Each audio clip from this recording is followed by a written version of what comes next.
Abbas IAS में आपका स्वागत है। आज हम लोग इकोनॉमिक टाइम्स के संपादकीय का विश्लेषण करेंगे और इस संपादकीय का विषय है a helping hand for borrowings by states. Helping hand का मतलब मदद। ये helping hand for borrowings by states, जो स्टेट बोरो करता है, जो कर्ज लेगा, उसमें मदद करने के संदर्भ में ये आरबीआई के संदर्भ में है, रिजर्व बैंक ऑफ इंडिया जो है। सबसे पहले जो है कुछ शब्दों के अर्थ को देख लेते हैं जो यहाँ पे आया है। बहुत कम ही शब्द जो है भारी हैं। एक शब्द जिसका इस्तेमाल बहुत हमेशा होता रहता है वो है prudence, fiscal prudence. Fiscal prudence का मतलब होता है spending with in budget, budget के अंदर जो है खर्च करना। और प्रूडेंस शब्द का मतलब है समझदारी से खर्च करना। और एक बहुत अच्छा वर्ड है सूजन। ये जो है रेयर वर्ड फॉर परसुएशन है। परसुएशन के लिए जो है ये रेयर वर्ड यूज़ होता है। सुएशन, इसका मतलब जो है परसुएशन है। और परसुएशन का मतलब होता है राज़ी करना, किसी को कायल करना। अब हम लोग वापस जो है संपादकीय पे आते हैं। पहला वाक्य है संपादकीय का, this has been an extraordinary year for the debt market. Debt market से क्या समझते हैं हम लोग? डेट मार्केट जो है दो तरह का होता है। एक जो है गवर्नमेंट सिक्योरिटीज़ मार्केट, जिसको जीसेक बोलते हैं, और दूसरा कॉरपोरेट डेट मार्केट। यहाँ पे हम लोग गवर्नमेंट सिक्योरिटीज़ मार्केट के बारे में देखेंगे। The reserve bank of India conducted it's first ever purchase auction of state government bonds last month through open market operations buying ₹10,000 crore of securities. Reserve bank of India RBI ने state government या central government, इसके लिए जो है auction का काम कौन करता है? आरबीआई करता है। तो लास्ट मंथ में ओपन मार्केट ऑपरेशन के थ्रू जो है पहली बार जो है आरबीआई ने परचेज ऑक्शन किया और 10,000 करोड़ रुपए के सिक्योरिटीज को जो है, बॉन्ड्स को जो है खरीदा। Higher demand for the dated securities would raise their prices, bring down yields and thus lower borrowing cost for the states. ये बहुत इंपॉर्टेंट सेंटेंस है जिसको हम लोग डिटेल्स में देखेंगे कि कैसे higher demand for the dated securities. पहले डेटेड सिक्योरिटीज क्या है ये जान लेते हैं हम लोग। एक्चुअली क्या है, गवर्नमेंट सिक्योरिटीज जो होते हैं, गवर्नमेंट बॉन्ड्स जो होते हैं, वो दो तरह के होते हैं। एक जो है शॉर्ट टर्म के लिए होता है और दूसरा लॉन्ग टर्म के लिए होता है। जो बॉन्ड जो है शॉर्ट टर्म के लिए होता है उसका दूसरा नाम हम लोग क्या बोलते हैं? ट्रेजरी बिल्स भी होते हैं। ये 1 साल से कम के लिए जो है इशू किया जाता है। और डेटेड सिक्योरिटीज क्या है? लॉन्ग टर्म जो बॉन्ड इशू होते हैं, गवर्नमेंट सिक्योरिटीज भी इसको दूसरा नाम दिया गया है। इसे हम लोग डेटेड सिक्योरिटीज कहते हैं और इसकी मैच्योरिटी पीरियड जो है 1 साल या उससे ज़्यादा होता है। तो डेटेड सिक्योरिटीज जो है हम लोगों ने देख लिया कि ये लॉन्ग टर्म बॉन्ड जो है वो डेटेड सिक्योरिटीज है। तो higher demand for the dated securities would raise their prices. डिमांड ज़्यादा होगा डेटेड सिक्योरिटीज का, लॉन्ग टर्म सिक्योरिटीज का, बॉन्ड्स का, तो क्या होगा? उसका प्राइस जो है बढ़ेगा।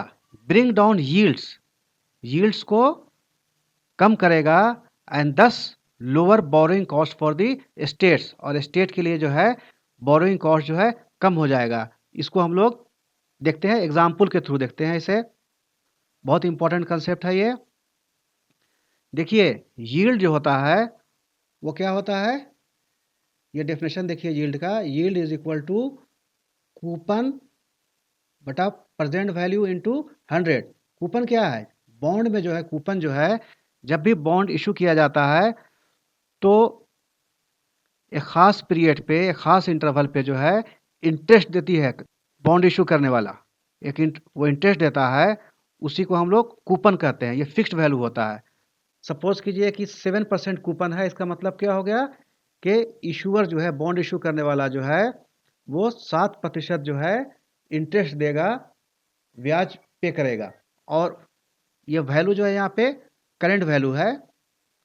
जनरली क्या होता है, जब भी हम लोग बॉन्ड इशू करते हैं तो उसका एक फेस वैल्यू होता है।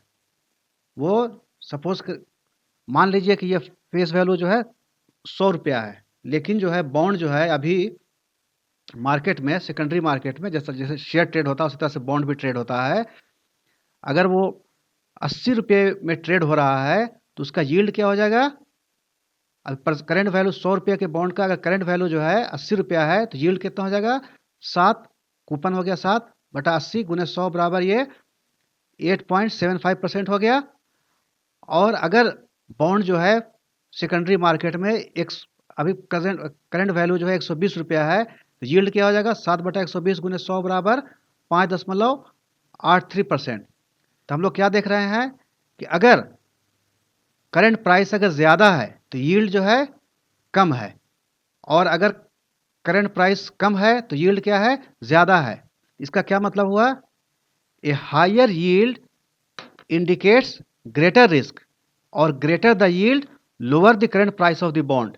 इसीलिए जो है, जो वहाँ पे लिखा गया है आपको कि higher demand for the dated securities would raise their prices. इसका करंट वैल्यू जो है 100 रुपया का अगर बॉन्ड है तो उससे ज़्यादा हो जाएगा तो क्या होगा? ब्रिंग डाउन यील्ड, इससे यील्ड जो है घट जाएगा, एंड दस lowering borrowing cost for the states, और स्टेट के लिए जो बोरोइंग कॉस्ट जो है वो घट जाएगा।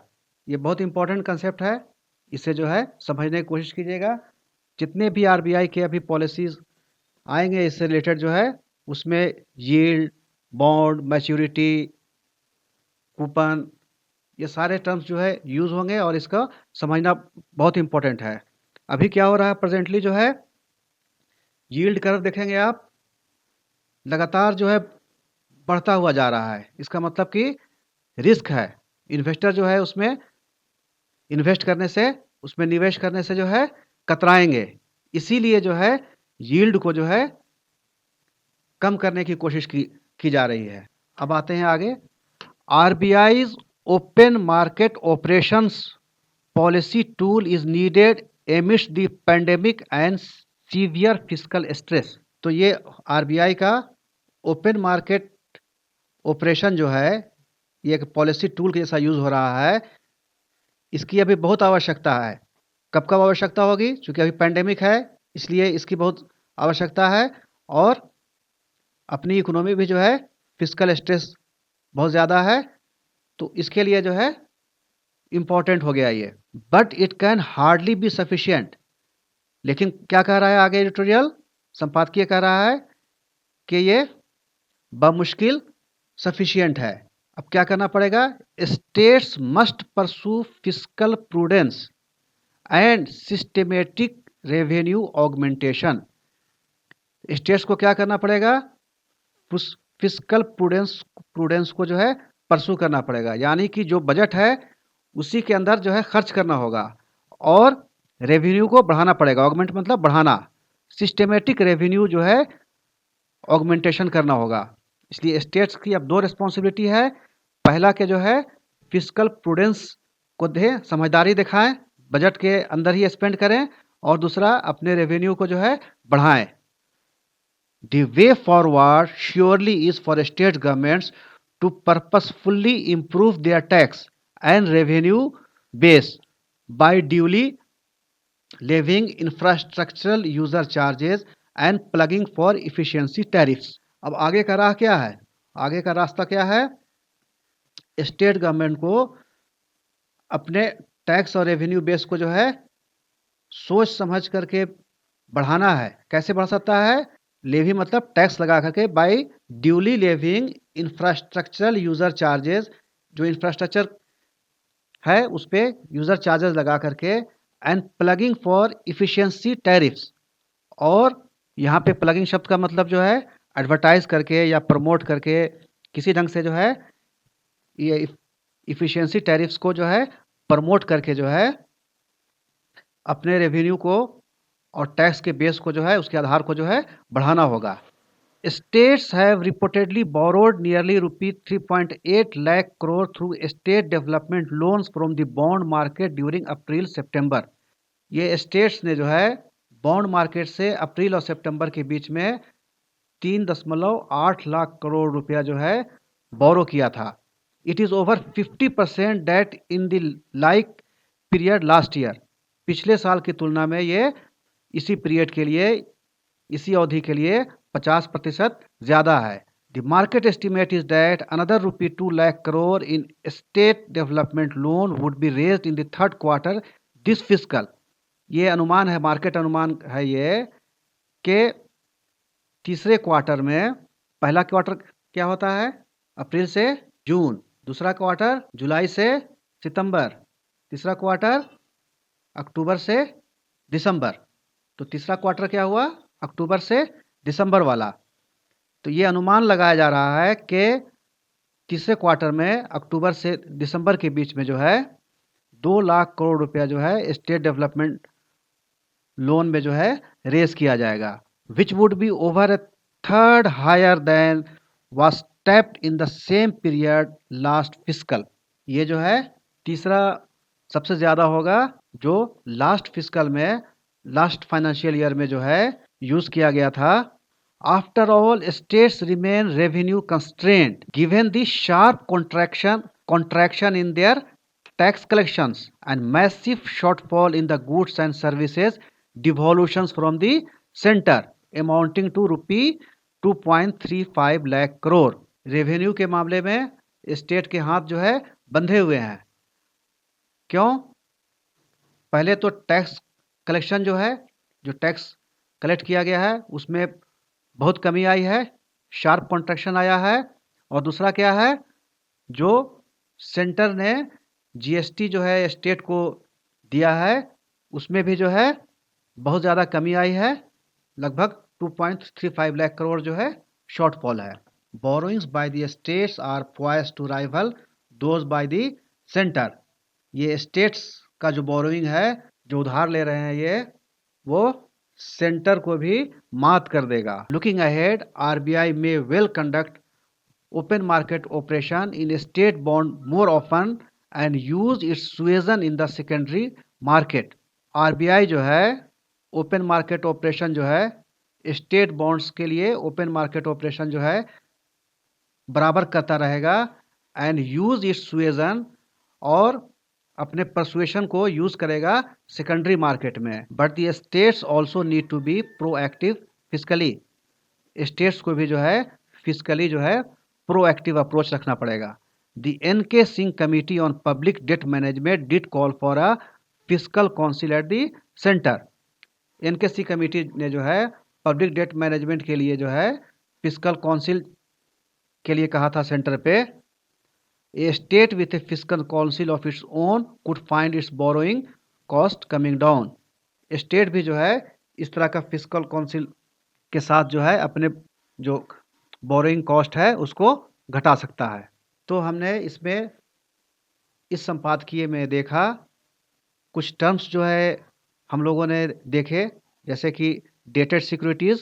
डेटेड सिक्योरिटीज़ का मतलब होता है long term government security, long term government bond, जो 1 साल से ज़्यादा जिसका मैच्योरिटी होता है उसको डेटेड सिक्योरिटीज़ कहते हैं। फिर हम लोगों ने यील्ड को देखा, और हम लोगों ने देखा कि कैसे जो है ये प्रेजेंट वैल्यू बॉन्ड का जो है अगर ज़्यादा होगा तो यील्ड कम होगा, और यील्ड कम होता है किसी भी बॉन्ड का तो रिस्क जो है उससे कम हो जाता है। इसीलिए जो है ये बोरिंग कॉस्ट स्टेट के लिए जो है घट जाएगा। तो ख़ास करके जो है ये पहली बार जो है ओपन मार्केट ऑपरेशन के थ्रू जो है आरबीआई ने जो है परचेज स्टेट गवर्नमेंट बॉन्ड्स के लिए जो है परचेज ऑक्शन किया है। ऑक्शन बोलते हैं नीलामी को। इतना आज के लिए इतना काफ़ी है। फिर मिलेंगे एक नए टॉपिक के साथ, तब तक के लिए इजाज़त दीजिए। धन्यवाद।